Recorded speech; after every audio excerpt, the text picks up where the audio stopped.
Hey, all you market enthusiasts and knowledge seekers, this is Ryan with TrendLizard.com. I hope you're having a wonderful Monday morning.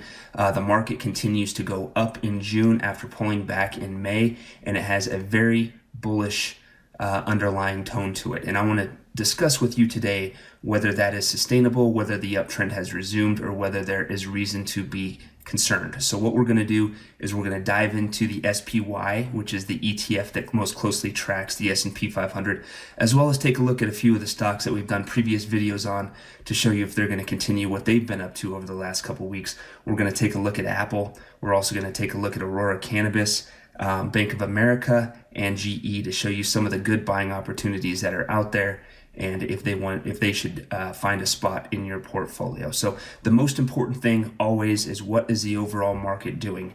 If the overall market is going up, the chance that your stock that you own is going to go up goes up dramatically. If the market's going against you, very unlikely that you're going to find consistent trades. And that's the power of the Elliott Wave theory. It can tell us what the market's up to based on what type of price action is playing out. And we're getting some pretty solid indications right now of what this market is all about. So I want to dive into some charts, show you what's going on, see if I can't provide some knowledge to you for ideas on what you should be putting in your portfolio as we move forward. So get comfortable. We're going to dive in, see what's going on. Here we go. All right, folks, so here's a chart of the S&P 500 since 2008, basically showing the massive bull market that we've been in over the past 10 years or so. And look, the bottom line, as always with Elliott Wave theory, is that trends play out in 5-wave moves, counter-trend moves play out in 3-wave moves. That is the very basis of the Elliott Wave theory, and it's what matters the most when you're taking a look at any kind of chart to determine if the trend is going to continue or if a high is in. It's not going to be any shocking information to tell you that we are very late in this bull market. Any bull market that lasts 10 years, doesn't matter what the chart says, it's going to be late in the market or in the move, just because things don't normally last this long. So if we take it down to Elliott Wave terms, we see off the 2009 low, you have this nice 5-wave advance. It's been playing out. It looks like the 4th wave of this 5-wave advance completed in late 2018, and we are kicking off to the upside in 2019 with a ton of potential ahead. Yes, we are late in the move, but if we are getting the start of a larger 5-wave advance for the 5th wave of this massive 5-wave advance, that means we have a lot of strength to go. So you do need to be on guard generally, just because it does look like we're nearing the end of this massive 5-wave advance that's played out over the past decade. However, you never want to underestimate what can happen late in a move. If you remember what happened back in 98 and 99, these things can really accelerate late in the move, and everything we're seeing says that the market, the S&P 500, and most stocks that are involved with this move have a long ways to go before we ultimately find a high to this bull market advance, and we can flesh that out a little bit more as we zoom in. So let's take a look here at this SPY chart. This shows the pullback that ended in late 2018. It was a counter-trend move. Again, we know that 3-wave moves like we're seeing here, ABC, according to the Elliott Wave theory, are counter-trend moves. So if we see counter-trend movement to the downside, that can only mean that the trend is still up, and we get more proof of that as this plays out. In early 2019, we've seen this very nice 5-wave advance up into the late April, early May high. And then it's been followed by another counter-trend 3-wave pullback in May, and now we're seeing that strength resume from here. So everything we're seeing here, it's one of two types of price action. We're seeing counter-trend downside movement in 2018 as well as in May, and then we're seeing trendy upside movement. Everything we're looking at indicates that the trend is still up, that the trendy price patterns, the 5-wave moves, are still happening to the upside. These are just the facts. There's nothing creative about the way we're looking at this price action. It's just the most obvious take of what's going on with the SPY and S&P 500. This looks like the start, again, of a larger 5-wave advance. Wave 1, wave 2, and then you'd get a massive third wave advance, a 4th wave pullback, and then a 5th wave advance. At that point, we may be talking about a bull market high. That should be several months into the future, possibly a year, possibly more. Whatever the case may be, we have solid objective proof that the trend is still up and it looks very bullish. So let's kind of focus in on what's going on more in the short term. Again, we see this pullback in May. It looks like a counter trend, three-wave move. We're getting a very strong advance in June. This looks like the resumption of the uptrend to us. It is very sharp. It's very strong. It's not what we normally would expect if the pullback was still in play. So this looks bullish. I think you need to be bullish here. I think this looks like an incredible opportunity as long as SPY stays above 279. As long as it stays above that area, this is going to look like the start of the next big five-wave advance, maybe something similar to what we saw in early 2019, starting right here, heading much higher to new long-term highs and beyond as this move continues. It must stay above 279. If SPY moves below 279 at any point in time, you got to think that this counter trend pullback that started in May is not yet over. You're going to see a move deeper into this yellow support area before the true up leg kicks off. So you have to be bullish on the market, the SPY, and the S&P 500. So with that in mind, let's dive into 4 different stocks like I showed in the intro there. We want to look at a few things. These are some opportunities. You can trade the SPY directly. Just type that in, buy SPY, and buy as much as you want. That's a wonderful way to trade the market if you're looking for good stock opportunities. Let's take a look at a few here, and we're going to start with Apple. So we've looked at this guy recently. There's nothing shocking going on here. You can see again that we've had a nice 5-wave advance off the 2016 low that completed at the 2018 high.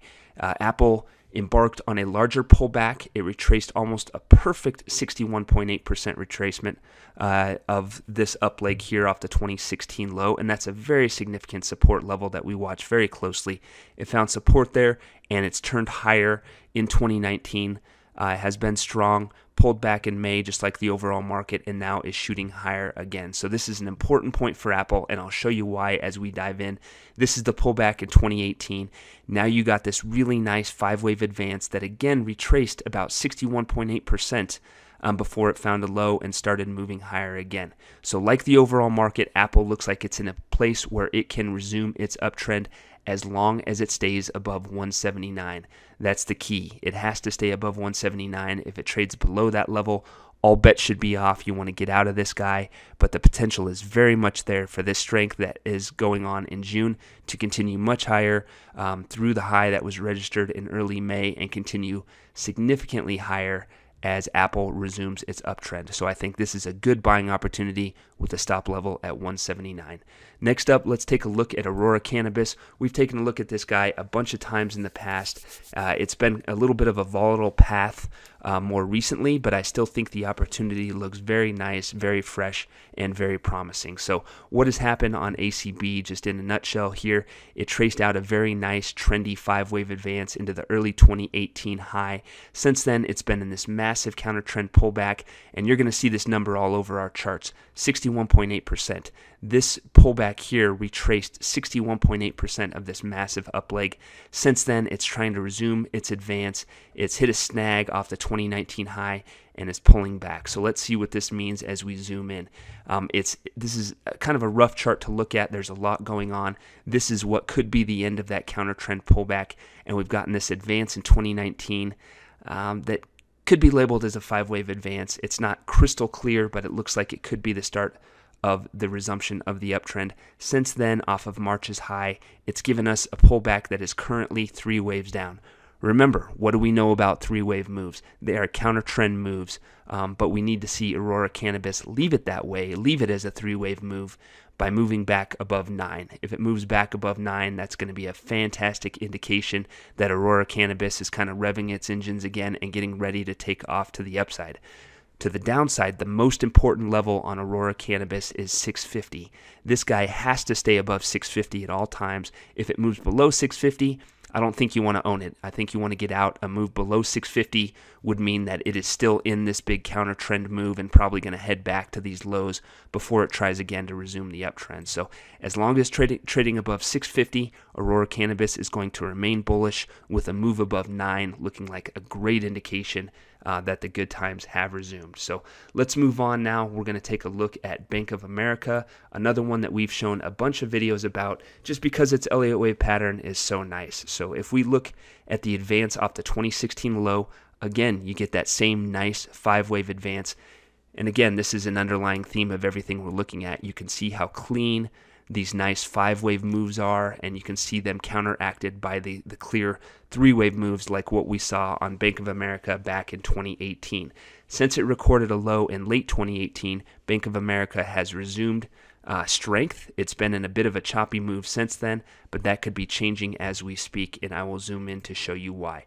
This is what's happened in 2019. You had the nice trendy 5-wave up leg early on. Since then, it's been back and forth. It tried to break out in, April.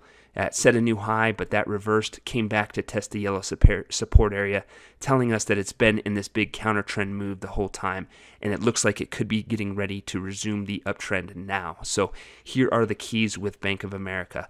It is going to have the potential to resume its uptrend directly from here as long as it's trading above 27. Now, if it moves below 27, it means that it's still in this counter trend move here and not quite ready to resume the uptrend. But I think the potential is very good that it is going to stay above 27 and continue significantly higher here. A great buying opportunity that, again, heads to new highs and beyond as this move develops. So we got one more for you. Let's take a look at GE. GE is super interesting. It's had a pretty rough 20 years, basically. Never really fully recovered from the bear market back in 2000. It got absolutely destroyed. It recovered from about 4 all the way into the 30s and then got destroyed again. Now the potential is there that it recorded a major low in late 2018 and is getting ready to resume this uptrend to head above the highs that were recorded back in 2000, all these highs here, and break out from there. So let's zoom in and look at the near-term action on GE. This is the excitement here. This is why it's so interesting. You can see what's happened off the late 2018 high. It's given us a nice 5-wave advance into February's high. Since then, it's been chopping about sideways. Very clearly counter-trend action here, which is a good indication that whatever started here in early 2019 is getting ready to resume, and it appears as if it is resuming right now. So as long as GE stays above 950, the sky is absolutely the limit. With this guy, it looks like it has a ton of upside potential. You can buy it right now with very low risk. It needs to stay above 950. If it trades below that level, you need to bail. You need to get out of the way and allow for a larger pullback from there. But as long as it's above that level, again, it's going to look pretty fresh and pretty good to go. So I hope that's helpful. This is, again, Ryan with TrendLizard.com. The Elliott Wave theory is our key. It's the guide. It tells you what's going on with the market. It tells you which way the non-trendy action is happening and which way the trends are playing out. And as long as you have the trend on your side, this game's easy. So come visit us on our website. We do this every day. We tell you exactly where to invest your money, where to buy, where to sell, and everything else. So I hope to see you soon. Have a great day. We'll talk to you later. Bye.